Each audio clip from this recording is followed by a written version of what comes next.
All right, it's time to begin. Open your Bibles. We're on 2 Kings chapter 22, 2 Kings 22 is where I marked for last Sunday.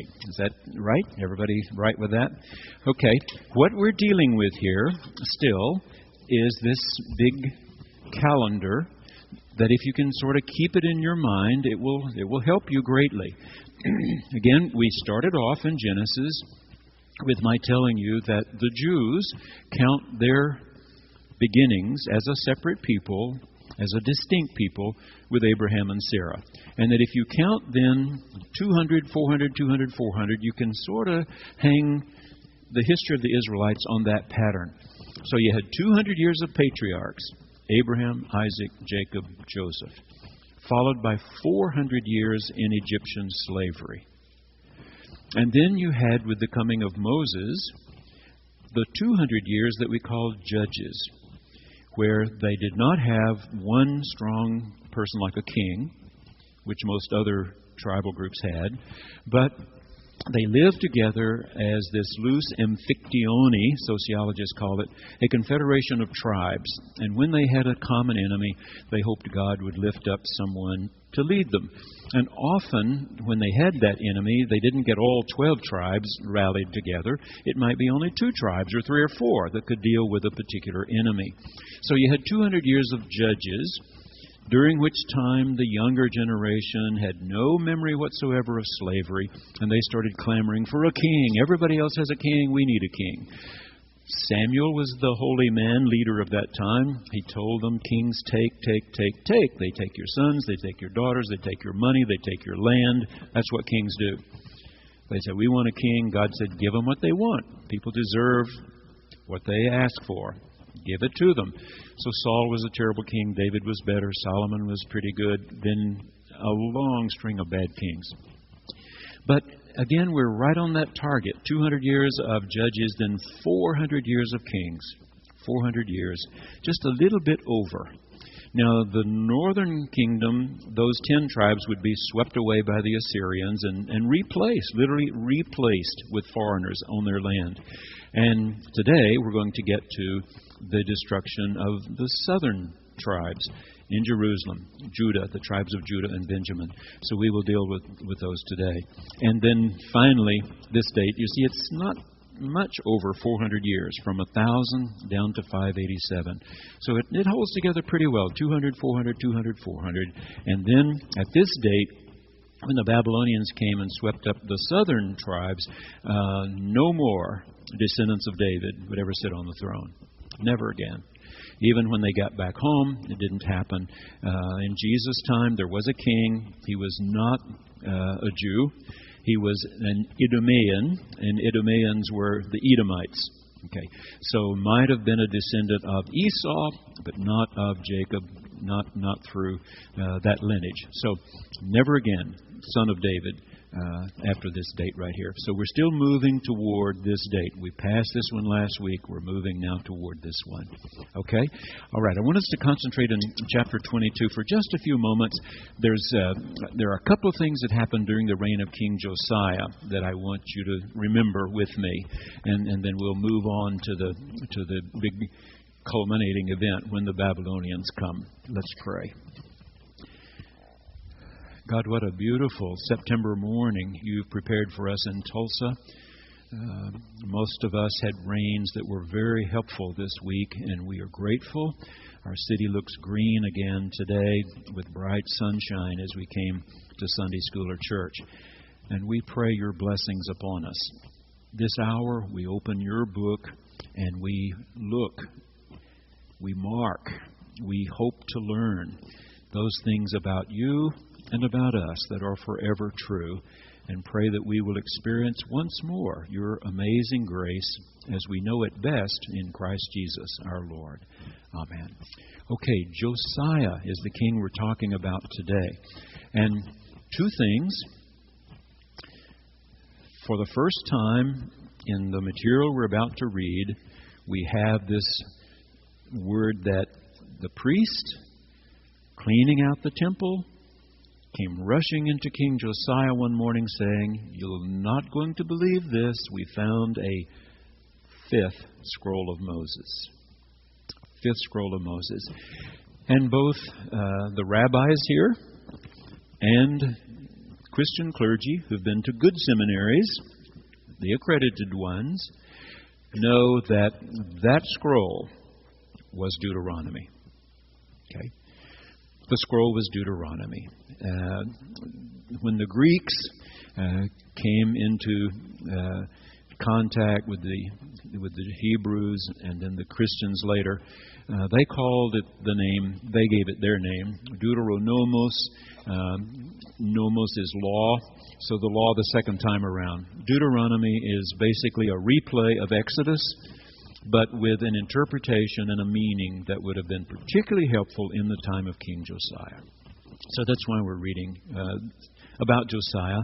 He did attempt meaningful reform based on the book of Deuteronomy. He did try hard. You'll see that he didn't end up succeeding. His ancestors were terrible, but it was a valiant effort for a while. So let's look at chapter 22.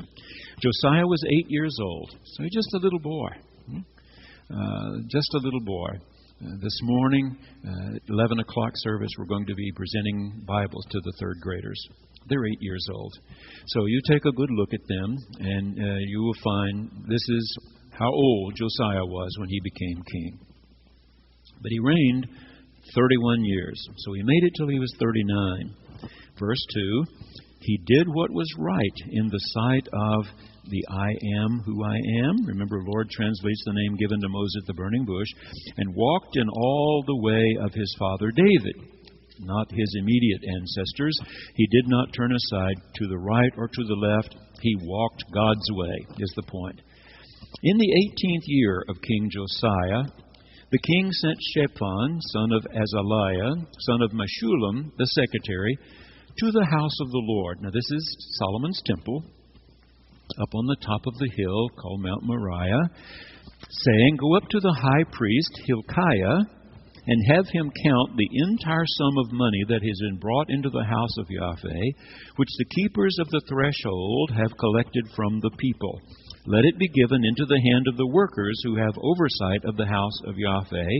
Let them give it to the workers who are at the house of Yahweh, repairing the house, that is, to carpenters, builders, masons, and let them use it to buy timber and quarried stone to repair the house.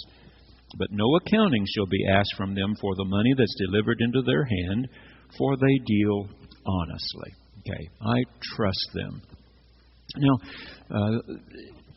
at first glance, this is simply a time to restore the temple. Those times come.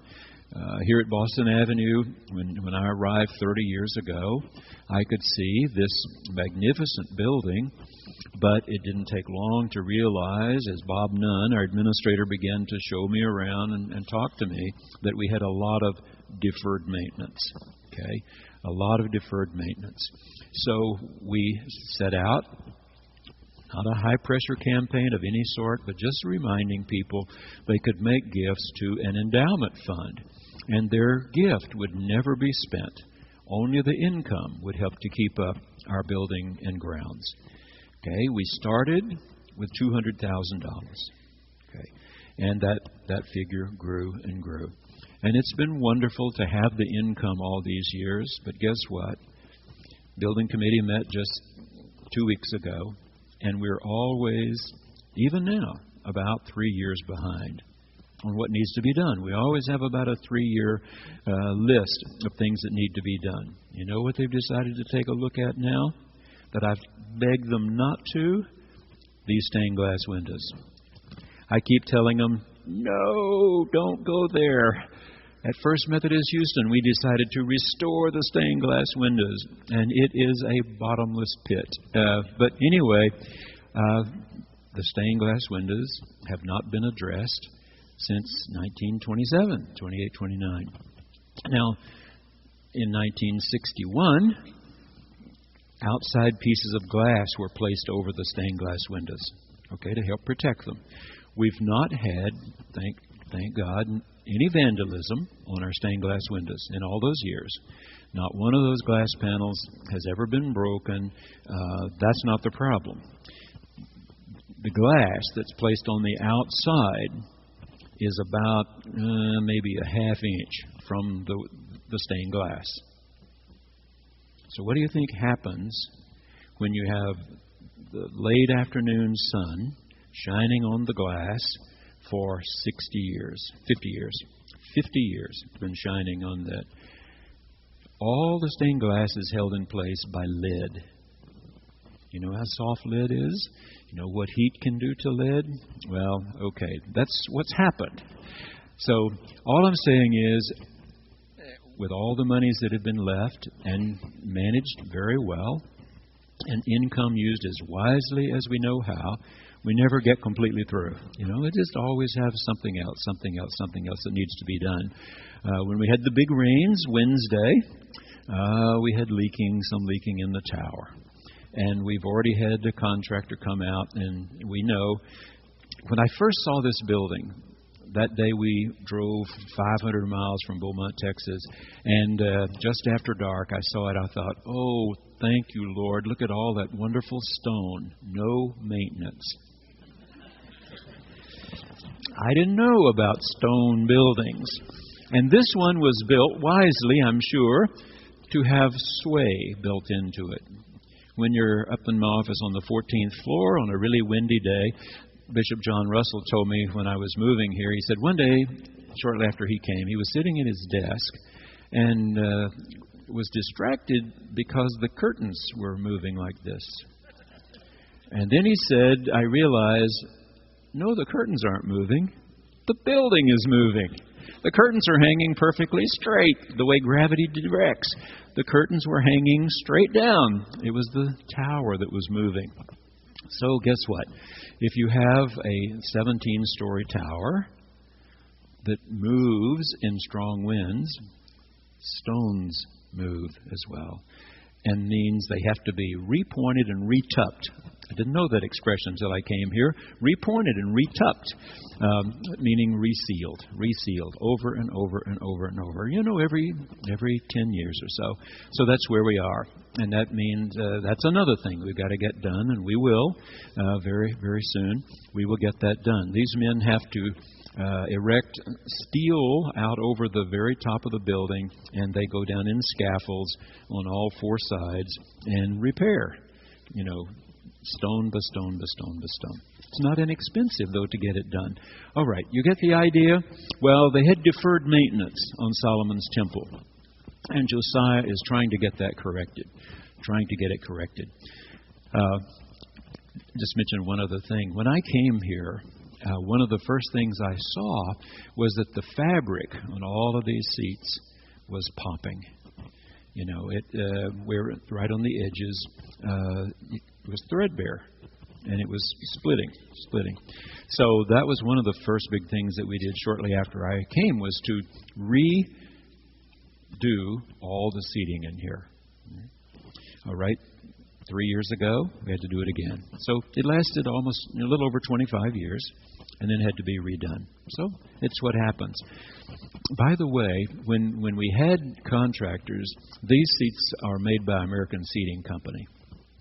And each time we've been through this, we had people come from, I can't remember if it's Wisconsin or Minnesota. I think it's Wisconsin. Anyway, wherever American Seating headquarters, they came down, they sent somebody here, and each time has said to us, we ask, is it cheaper to redo them or cheaper just to buy new? And you know what they say? We don't make a seat today that's as good as this 1927 seat. They admit we don't make that good a seat. And the reason we don't is because people aren't willing to pay that much. So we buy them, we build cheap seats. So if you bought new ones from us, they're not going to be as good as these. Reupholster these. So that's what we've done. All right, let's go on. Verse 8. So the high priest Hilkiah said to Shaphan the secretary, I have found the book of the Torah in the house of the Lord. This is it. This is Deuteronomy. We were sure this was Deuteronomy. When Hilkiah gave the book to Shaphan, he read it. Then Shaphan the secretary came to the king, that's Josiah, and reported to the king, "Your servants have emptied out the money that was found in the house and have delivered it into the hand of the workers who have oversight of the house of Yahweh." Shaphan the secretary informed the king, "Oh, by the way, the priest Hilkiah has given me a book." Shaphan then read it aloud to the king. Okay? This is the way the scrolls were usually dealt with, even in the New Testament. Many people did not read nor write. We don't know if Josiah could read nor write, but somebody's reading to him here. And usually it was read in its entirety. I told you last year, about this time when we were finishing up Revelation, that we want to parse every little word, every little phrase of Revelation, which is not what John had in mind when he wrote it. John understood that his scroll would be read at one sitting, in house after house after house, in one sitting. And so people, many of whom could not read nor write, heard the revelation in one sitting and then had to go home that night and figure out what it meant. So I told you, the book of Revelation is not nearly so complicated as a lot of people nowadays try to make it out. Bishop Willimon told you that when he gave the Barton Clinton Gordy series and told you about a custodian who was waiting outside his office one night at Duke when he was still dean of the chapel there before he was elected bishop. And that as he started to leave, he said, "Oh my, I didn't mean to stay so long. I've held you up." And he noticed this custodian at Duke University was reading a paperback of the Bible, a paperback copy of the Bible. Not only that, he was reading the last book, Revelation. And Bishop Willimon says, I asked him, "Do you understand that really difficult book?" And the custodian said, "I'm not sure I get it all. But I think it's saying it may get tougher for a while, but in the end, we win." And Bishop Willimon said, that's about what John had in mind. Okay, let's go on. All right, so he reads the whole thing out loud to the king. When the king heard the words of the book of the Torah, he tore his clothes. Now, what does that mean? I'm undone. In the old days, when they tore their clothes, it meant I'm overwhelmed. I don't know what else to do. And often it was at a time of grief when you got word that someone whom you love very much or your army had just been defeated. People tore their clothes. So here this means Deuteronomy had cut right to the old king's heart. Well, he's not so old. He'd only lived to be 39. It cut right to his heart, okay? Look at verse 13. "Go, inquire of Yahweh for me, for the people, and for all Judah concerning the words of this book that has been found. For great is the wrath of Yahweh that is kindled against us, because our ancestors did not obey the words of this book to do according to all that is written concerning us." So it talks about the priest going and doing this. Priest Hilkiah, Ahikam, Achbor, Shaphan, Asaiah went to the prophetess. Okay, so women already had significant places. Up in Greece, the oracle of Delphi was a woman. Okay, so this prophetess, a woman, Huldah, and it goes on, she resided in Jerusalem in the second quarter. Okay, notice here, this is very interesting because the city of Jerusalem is still divided into quarters. Still divided into quarters. You have a Muslim quarter, and you have a Christian quarter, and you have quarters for Jews. But they call them quarters, even today. The old wall portion of the city, in quarters. Okay, so in the second quarter, where they consulted her, she declared to them, in other words, we need somebody with special insight from God.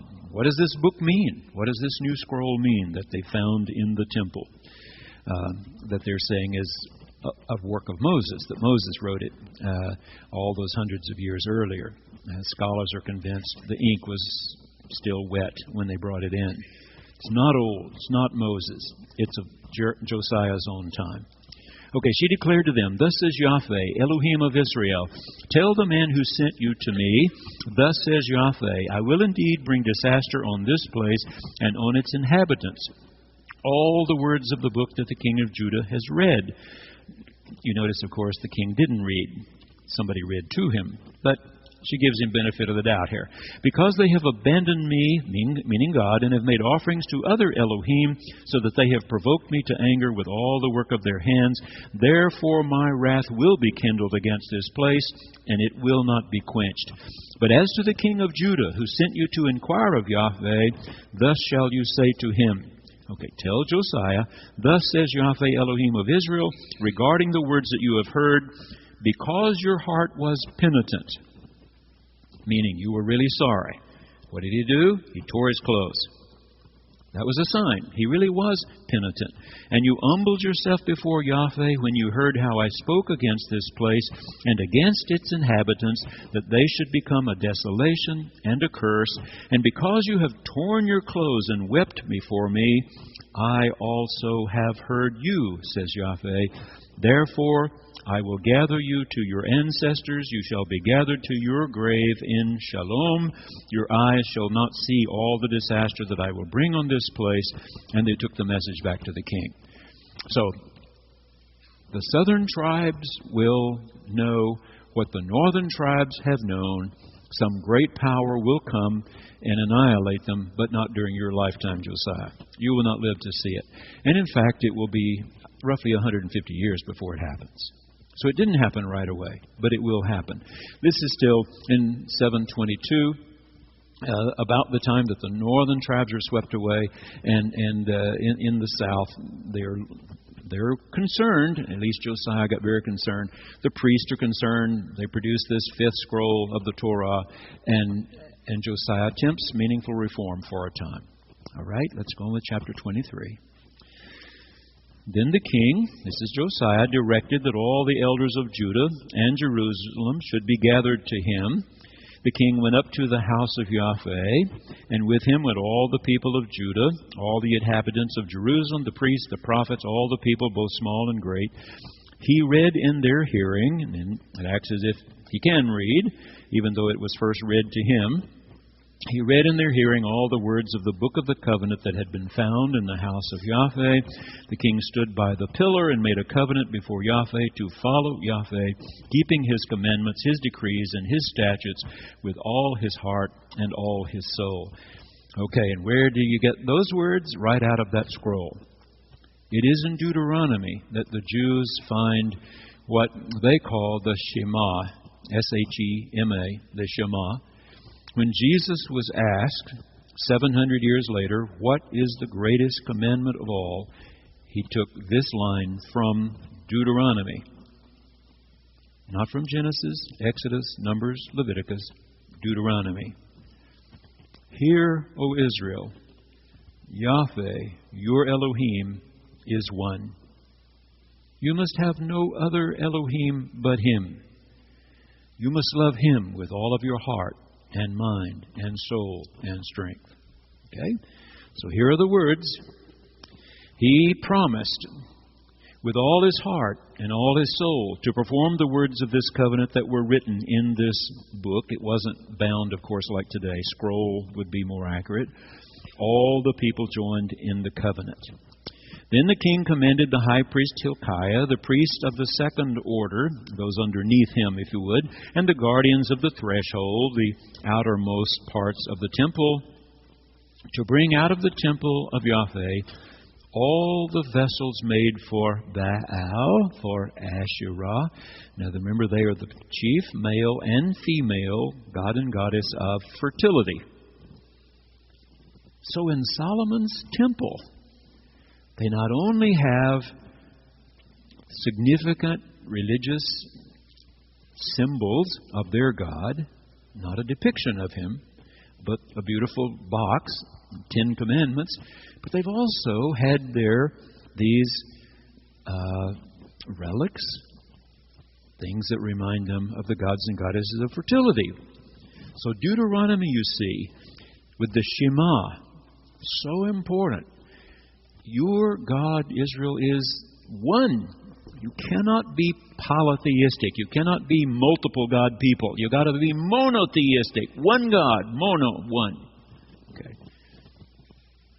And for all the host of heaven, anything else there that's not about this one God, take it out. He burned them outside Jerusalem in the fields of the Kidron.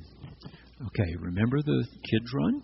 It's right outside the east gate. It's still there, of course, the little brook that flows. Come right out the east gate, which was sealed up by the Muslims hundreds and hundreds of years ago now.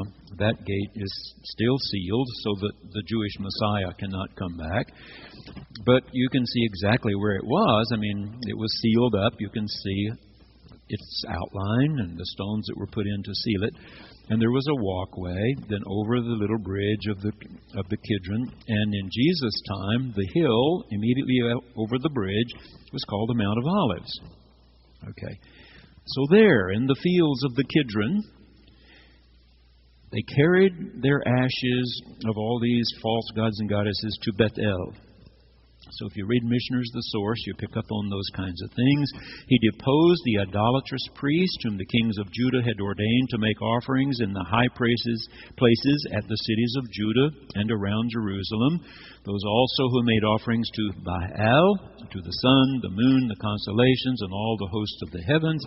I mean, you cannot worship planets and galaxies and stars. You've got to worship the one who created the heavens and the earth. He brought out the image of Asherah, the female goddess of fertility, from the house of Yahweh outside Jerusalem to the Wadi Kidron. So Wadi, you remember, is a word for an area that may be dry when it's not raining and then may fill with water when the rainy season comes. When the Spaniards came exploring down in what is Texas today, you remember they found a place they named the Guadalupe. Lupe meaning coyote. Okay, so the Wadi where they saw the coyote, and gradually our G became the first letter, but it's the same word.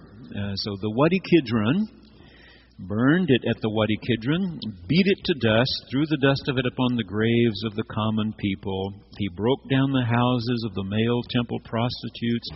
I told you that up at those hill shrines, there were prostitutes, both male and female, and husbands, this was a male thing, tried to convince their wives. Again, read Missioners, the Source. He's right on with his scholarship here after the diggings at Bethel and Ai.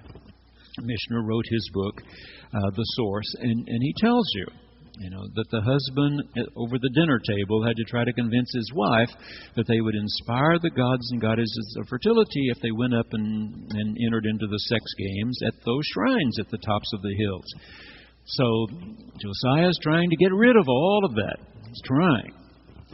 Okay, he broke down the houses of the male temple prostitutes that were in the house of Yahweh, where the women did weaving for Asherah. You see, they made things with images of this goddess of fertility. He brought all the priests out of the towns of Judah. These priests are not Levites. They are not proper priests.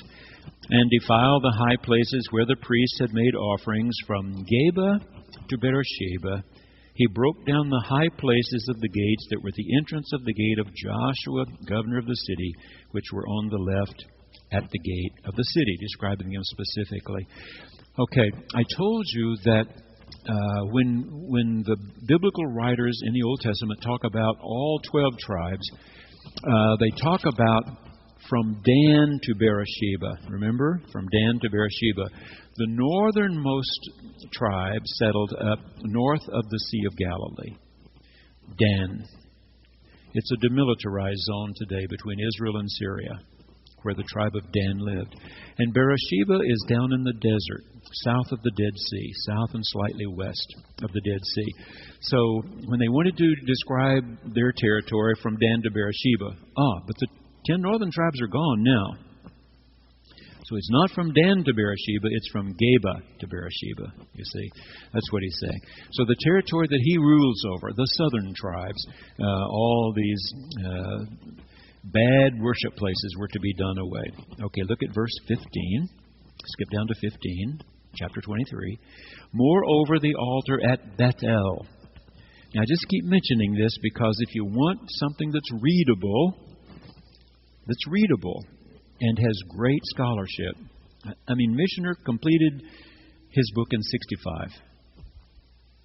And my professor said he really did his homework. He went to Israel and he watched the digs at these two ancient communities of Bethel and Ai, just a few miles apart.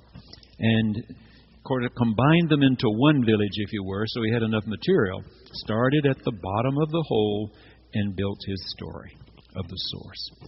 So every time it mentions Bethel and Ai, either one of them, it's in Missioner's book.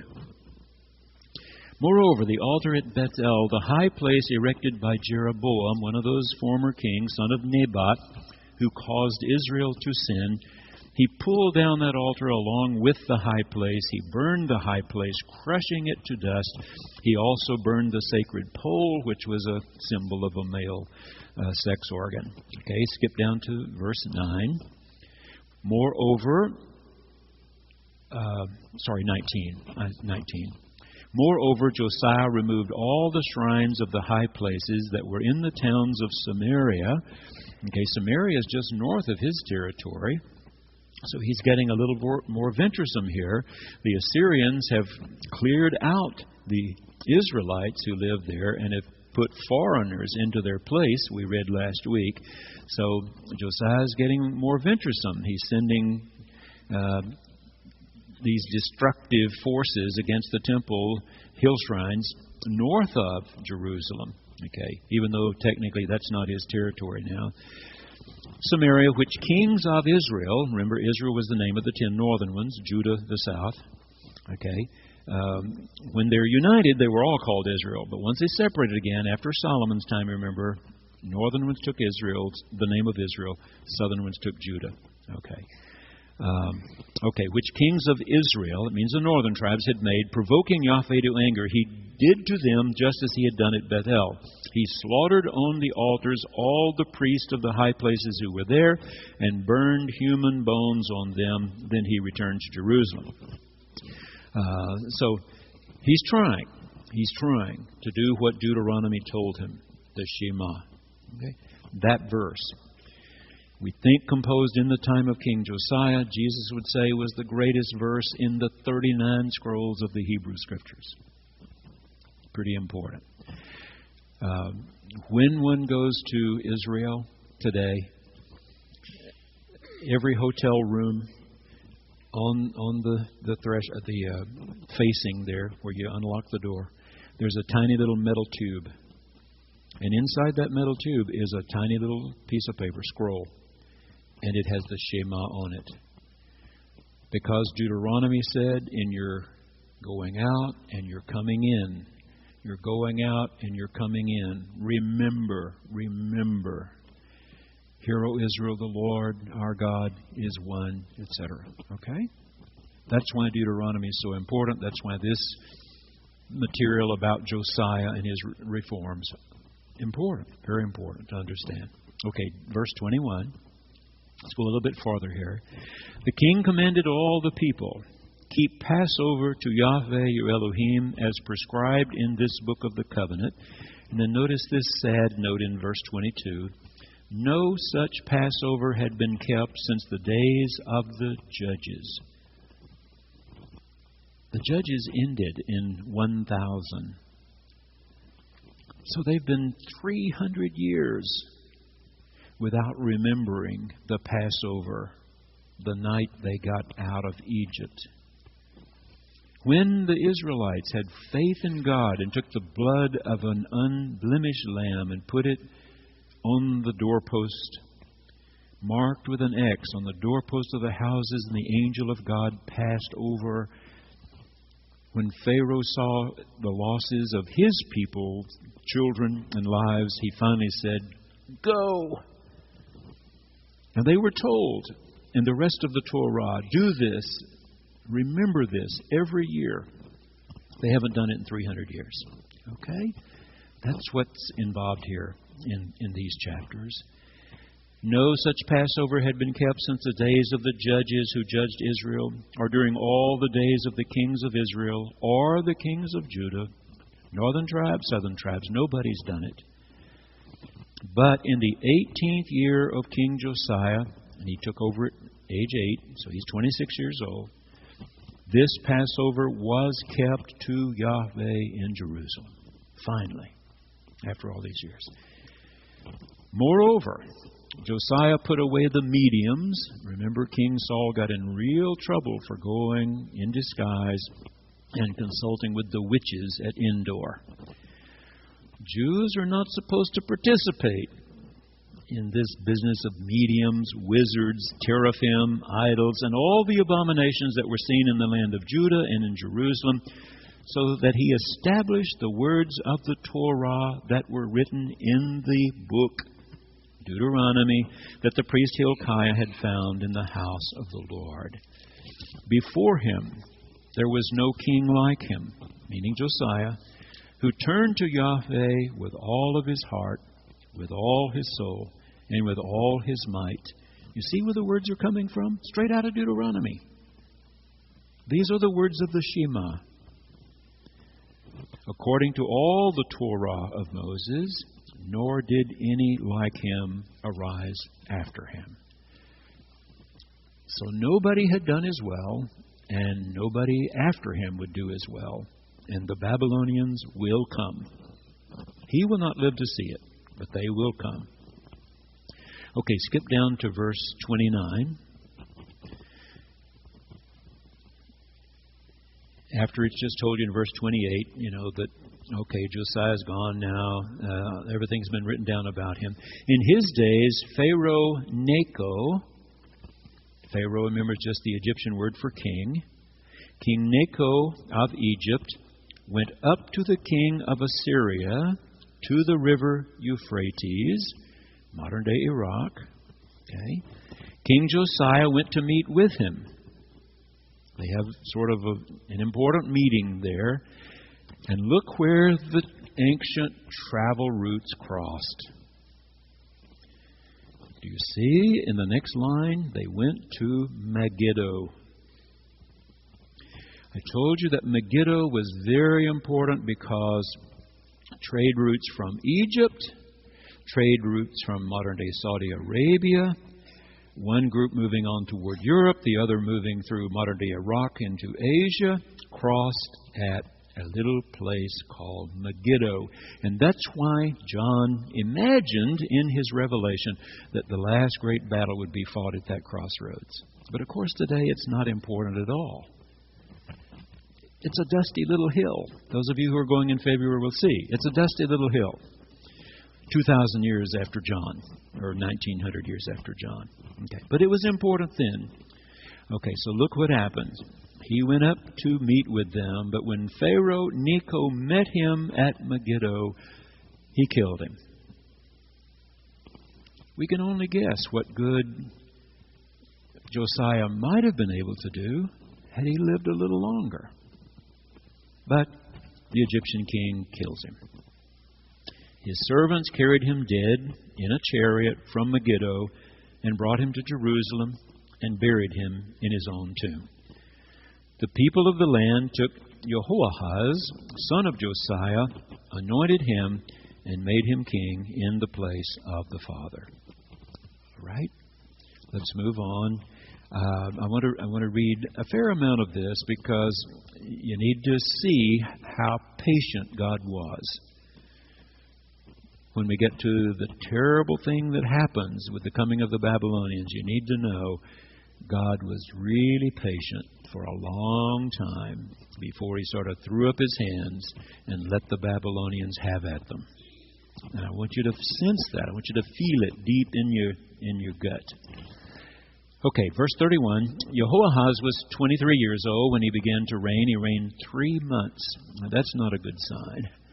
3 months. Verse 32, he did what was evil in the sight of Yahweh, just as his ancestors had done. Pharaoh Necho the one who's just killed his father, confined him at Riblah in the land of Hamath so that he might not reign in Jerusalem, and imposed tribute on the land of 100 talents of silver and a talent of gold. In other words, you pay me and I will not absolutely destroy you. Pharaoh Necho made Eliam, son of Josiah, one of his other sons, king in place of his father Josiah, and changed his name to Jehoiakim. But he took Jehoahaz away, the one who had first been made king. He came to Egypt and died there. Okay. Jehoiakim gave the silver and the gold to Pharaoh that he had demanded, but he taxed the land in order to meet Pharaoh's demand for money. I mean, where is he going to get this gold and silver? Kings take. So he takes from the poor. He exacted the silver and gold from the people of the land, from all according to their assessment, to give it to Pharaoh Necho. Jehoiakim was 25 years old when he began to reign. He reigned 11 years in Jerusalem. Verse 37, he did what was evil in the sight of Yahweh, just as all of his ancestors had done. Chapter 24. All right, we're moving now to the end of our chart. We're now, there's a gap in time here. From the Assyrian power and the Egyptian power meeting together, the king Josiah going up to meet them at Megiddo, they kill him. But now, a little bit farther east from Syria, another bigger, stronger power, Babylon. Okay, chapter 24. In his days, King Nebuchadnezzar of Babylon came up. Now let me remind you that up and down don't mean north and south in the Bible. They do to you and me, of course. You go up to Chicago and you go down to Texas. You go over to California or Florida. Not in the Bible. Jerusalem was in the hills. Furthermore, the Jews, the writers of the Bible, consider it the most important city in the world. God's city, where God had chosen to put His name. So if you go to Jerusalem, you go up, even though He's coming south. All right. So in his days, King Nebuchadnezzar of Babylon came up. Jehoiakim became his servant for 3 years. He cannot resist this powerful king. Skip to verse 3. Surely this came upon Judah at the command of Yahweh. In other words, nobody can defeat Judah if God is fighting for them. That's what David said when he met the giant Goliath. You're letting this uncircumcised heathen dictate to God's people? They cannot dictate to God's people. So this is a statement of faith, if you would.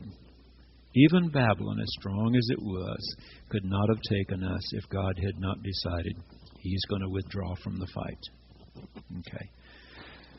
Okay, to remove them out of His sight for the sins of Manasseh, for all that he had committed, and also for the innocent blood that he had shed.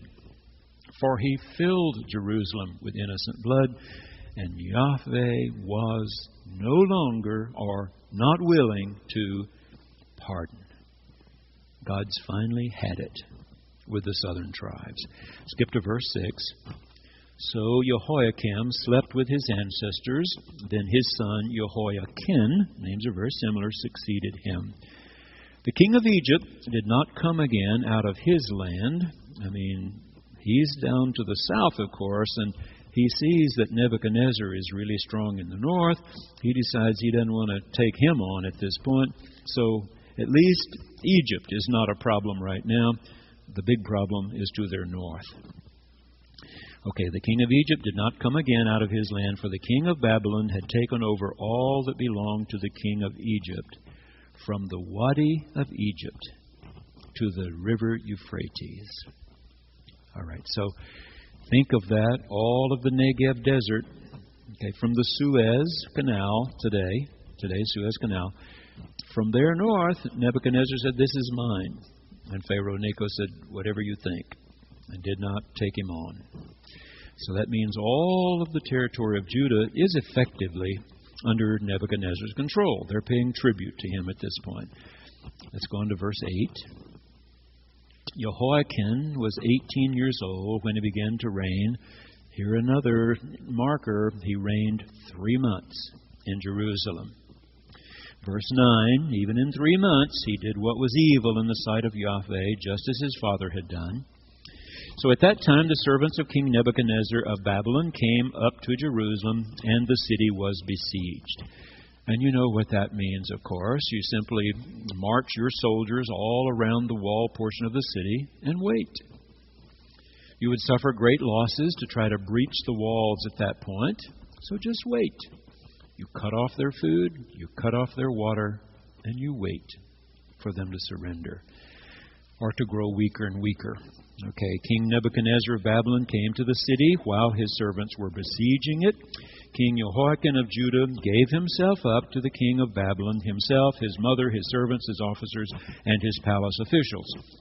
The king of Babylon took him prisoner in the 8th year of his reign. He carried off, this is what the King Nebuchadnezzar does, he carried off all the treasures of the house of Yahweh and the treasures of the king's house, that is the palace. He cut in pieces all the vessels of gold in the temple of Yahweh, so they'd be easier to transport, which King Solomon of Israel had made, all this as Yahweh had foretold. He carried away all Jerusalem, all the officials, all the warriors, 10,000 captives, all the artisans and the smiths. No one remained except the poorest people of the land. He carried away Jehoiakim, the king, to Babylon, the king's mother, the king's wives, his officials, the elite of the land he took into captivity from Jerusalem to Babylon.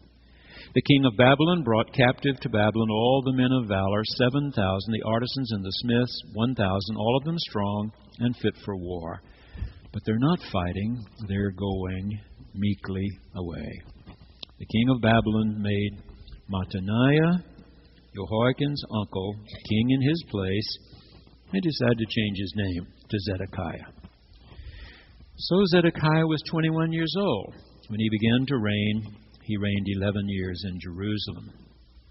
Verse 19, he's a slow learner. He did what was evil in the sight of Yahweh, just as Jehoiakim had done. Indeed, Jerusalem and Judah so angered the I Am who I Am that he expelled them from his presence. Okay. Chapter 25.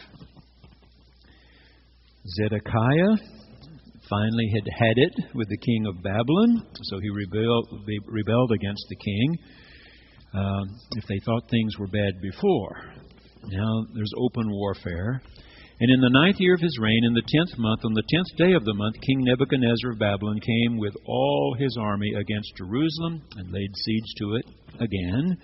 They built siege works against it all around. So the city was besieged until the 11th year of King Zedekiah. On the 9th day of the 4th month of the famine became so severe in the city that there was no food for the people of the land. So when the people are weakened by hunger, a breach was made in the city wall. The king with all the soldiers fled by night, that is the Judean king, king of Judah, fled with all the soldiers by night by way of the gate between the two walls. Remember, those of you who've seen the gates of old palaces in Europe will find often that there was a gate within a gate, a wall within a wall, so that if someone got in the first one, you still had them trapped there and could kill them. So they escape through the wall between the wall and are fleeing from Jerusalem with the king Nebuchadnezzar and his forces after them, of course. Verse 5. The army of the Chaldeans pursued the king and overtook him in the plains of Jericho. Now this is where David had run hundreds of years before when Absalom and his forces were after him. Down the curving, winding road, 17 miles from Jerusalem down to Jericho in the Jordan River. It's flatter down there, more nearly flat, easier to travel if you can make it that far. They caught him in the plains of Jericho. All his army was scattered, deserting him. Then they captured the king of Judah, brought him up to the king of Babylon at Riblah, who passed sentence on him. And the sentence was that they slaughtered his sons before his eyes, then put out his eyes, those of Zedekiah, bound him in fetters, and took him to Babylon. Look at verse 8, the latter part. Nebuzaradan, captain of the bodyguard, a servant of the king of Babylon, came to Jerusalem. He burned the house of Yahweh, the king's house, meaning the palace, of course, and all the houses of Jerusalem. Every great house he burned down. That is, the big ones, homes of the wealthy, he burned them. All the army of the Chaldeans, who were the captain of the guard, then broke down the walls around Jerusalem. The walls were its strength. One of the places we're going in February is to see an old Crusader fortress. It's only 1,000 years old. So you see the Crusader fortress, and you will be told that every night after sundown, the gates were locked so that the people inside could sleep. And then you open the gates the next morning and let trade begin again. If your walls have been tumbled down and the gates burned off the hinges, that you're in trouble indeed. Okay. Then verse 11, Nebuzaradan, captain of the guard, carried into exile the rest of the people who were left in the city and the deserters who had defected to the king of Babylon, all the rest of the population. But then it says, but the captain of the guard left some of the poorest people of the land to be vine dressers and tillers of the soil. Okay, skip to verse 21. Last sad sentence. So Judah went into exile out of its land. Okay. Look at verse 26. Then all the people, high and low, and the captains of the forces set out and went to Egypt, for they were afraid of the Chaldeans. I included that little sentence because I want you to know that even though it keeps saying they took everybody, well, they didn't get everybody. And a few fled south to Egypt. Maybe it would be better there than in Babylon. And the reason that's important is they made one of God's prophets go with them. Jeremiah. We'll come to him later. Jeremiah went kicking and screaming down to Egypt because they made him go. All right. I want to show you something just for a second. You hear me talk all the time about the lectionary. And if you've never seen the lectionary, I just want you to know what it looks like. There are a number of lectionaries, if you would. The Jews have a lectionary. That simply means a chart or diagram by which they go through all 5 scrolls of the Torah every year. All right? I've told you, if you go to Temple Israel, you go to Congregation B'nai Amunah, every Friday night for a year, you would hear all of the Torah. Okay, we Christians do not concentrate on just 5 scrolls. We have 66.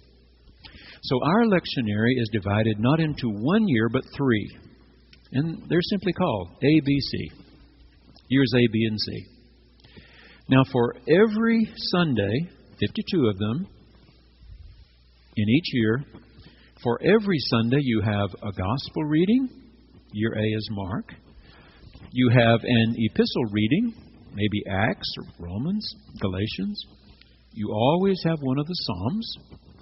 And you always have a reading from the Hebrew Scriptures other than Psalms. Okay? Every Sunday. And some churches read all 4. Here at Boston Avenue, we read 3. We cantor this one. But this morning, the Reverend Eva Marie Campbell read 1 for you, and I read the other for you. Okay? So we did 3 out of 4 this Sunday. Now, some preachers who follow the lection try to write a sermon out of these 4 texts. I found I couldn't do justice to 4 texts in 25-minute sermon. So when I came here, I told you, I'm going to spend a whole year on the gospel. I'm going to spend a whole year on the epistles. I'm going to spend a whole year from the Hebrew Scriptures. Therefore, if you come to hear me every Sunday for 9 years, you'll get all the most important texts in the Bible. Okay? 9 years instead of 3. Now, every 9 years, since I've been here, I buy a new Bible. I go to Cokesbury, buy a new Bible every 9th year, because I mark in my Bible. And I underline, I put little stars and asterisks and draw arrows and things for the sermon the next Sunday. Keep it clear in my own mind. So every 9th year I go buy a new Bible, so I'm not affected by all my drawings from 9 years before. I start over. Write new sermons. Okay. When I come to a passage that's recommended, and sometimes they duplicate, if I come to a passage that I can tell within this 9 years, I've already preached on that, I use the psalm for that day. So during the 9 years, I use the psalms as well. But basically, it's gospel. This year is Mark. Epistle, Old Testament. Okay, 3 years, 3 years, 3 years. Okay, I have a point to make. And that is, in all 9 years, and the lectionary that we use in the Methodist Church, it's published in our book of worship. I'll be glad to show you mine. There's one in the library. In our book of worship, we have, it's called the New Common Lectionary, because it was prepared a few years ago when we finally got along well enough with other Christians, the more liturgical ones, not independents, not non-denominational. They don't play with us. But Roman Catholics, Episcopalians, Lutherans, Presbyterians, Disciples, United Church of Christ, United Methodist agreed on a lectionary. If you were to go to Holy Family this morning, you should hear Monsignor Gear preach about the same text I used this morning. Okay. Theoretically, that's what should happen if you use the lectionary. Okay, in all 9 years of this group of scholars did not pick one passage from 1 Chronicles, 2 Chronicles. Not one. So we're about to skip them. And the reason being, as I've told you before, after the sojourn in Babylon, somebody, maybe a group of somebodies, decided, we've got to make our young people feel better about themselves. I'm okay and you're okay and everybody's okay. We've got to make everybody feel better. So let's go back and rework our stories and take out the warts and all part. So you can read 1st and 2nd Chronicles, and it tells you very much what we learned in 1st and 2nd Kings. But David doesn't have an affair, and he doesn't send a guy back into war to get killed and that sort of thing. You don't want to, make David look bad. So I don't find 1st and 2nd Chronicles helpful. You and I read every verse of every chapter twice as we went through, but we're not this time. 1st and 2nd Chronicles, we're going to live without. We're going to move on to the very end. I do want to read just a little bit at the very end of 2nd Chronicles, chapter 36. Okay. Yes, I have time to do this. Okay, do you find your place? 2nd Chronicles 36. Look at verse 15, because I think this is a good transition into Ezra, and we are going to read some from Ezra. Verse 15, chapter 36. Yahweh, the Elohim of their ancestors, sent persistently to them by His messengers, that is, the prophets. We haven't come to those this time through, but God sent one after the other, because He had compassion on His people and on His dwelling place, that temple in Jerusalem where He said He would put His name. But they kept mocking the messengers of God, despising His words, scoffing at His prophets, until the wrath of Yahweh against His people became so great, there was no remedy. In other words, God had exhausted His patience. 400 years of this, He had enough. Okay, skip down to verse 18. All the vessels of the house of Elohim, large and small, treasures of the house of Yahweh, the treasures of the king and of his officials, all these He brought to Babylon. Just a reminder that the temple and the palace were stripped. They burned the house of Elohim, broke down the wall of Jerusalem, burned all its palaces with fire, and destroyed all its precious vessels. This is the chronicler's version of what happened just before they were marched away. He, this Nebuchadnezzar and his commanders, took into exile in Babylon all those who had escaped from the sword, and they became servants to him and to his sons. And here's the key: until the establishment of the kingdom of Persia, to fulfill the word of Yahweh by the mouth of Jeremiah. So Jeremiah, as I've mentioned to you just minutes ago, was not one of those prophets back in the 8th century. That's where we got most of them, was when Assyria was destroying the north and Josiah was attempting to reform the south. That's where we got most of the great prophets. But there were three primary ones at the Babylonian captivity: Jeremiah, Ezekiel, and what we call second Isaiah. Not the first 39 chapters, you remember, but beginning with chapter 40. Comfort, comfort ye my people. That one. So those three were at the time of the Babylonian captivity. Skip to verse 22. So what's happened is that Assyria destroyed their northern tribes. Babylon has done its best to destroy the southern tribes. Well, now a third powerful kingdom, a little farther east, modern-day Iran. Persia, ancient Persia, grew stronger than Babylon or Assyria. Look at verse 22. In the first year of King Cyrus of Persia, in fulfillment of the word of Yahweh spoken by Jeremiah, and basically Jeremiah said, the day will come when God will redeem His people. So God's going to use Persia and Cyrus to get that done. That's the point. Yahweh stirred up the spirit of King Cyrus. See, when God wants to, He can put these powers on our side, but He'd finally had all He could take back there in 587. Okay, so God's working on the king of Persia so that He sent a herald throughout all his kingdom and also declared in a written edict, thus says King Cyrus of Persia. Look at the names he uses. The I am who I am, Elohim of heaven, has given me all the kingdoms of the earth. He has charged me to build Him a house at Jerusalem, which is in Judah.